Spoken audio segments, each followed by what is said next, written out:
I will tell you my story about facing my fears and how it propelled me forward.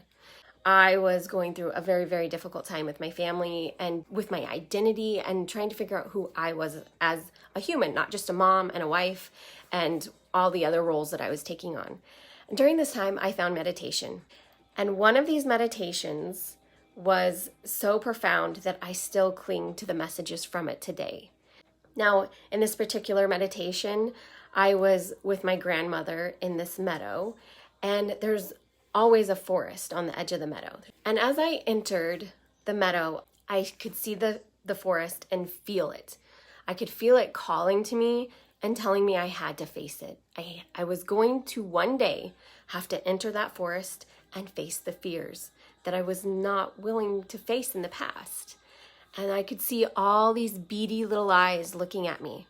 Moments of the past, pain, emotion, probably negative things that I was telling myself that wasn't true, and I was going to have to face each one of those beasts. And in that moment, my grandmother turned to a pillar of stone and crumbled.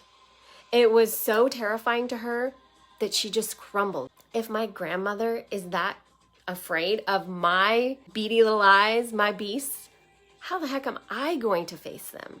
I just kind of in that moment asked for help. And an owl flew out of the forest and landed on my shoulder. And I didn't know whether to trust that owl or to fear that owl. And that owl looked at me and said, "It's okay.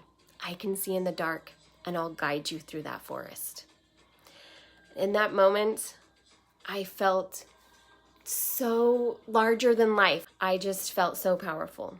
And I knew with the owl's help, I could enter that forest.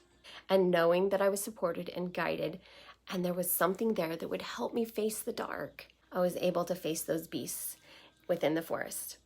And you know what? Once I entered the forest, those beasts weren't as big and scary as I thought they were from outside of the forest. They were little creatures that just wanted to be seen and felt and processed. Like it was asking me to go within and processing each of these situations and emotions. And one of the biggest things that I had to face was fear of my own power. There was a little lion in that forest that I was terrified of. I would have dreams of lions coming after me. And I knew I didn't have to fear the lions, but I would hide from them in a series of dreams over probably a year. And it was about my power.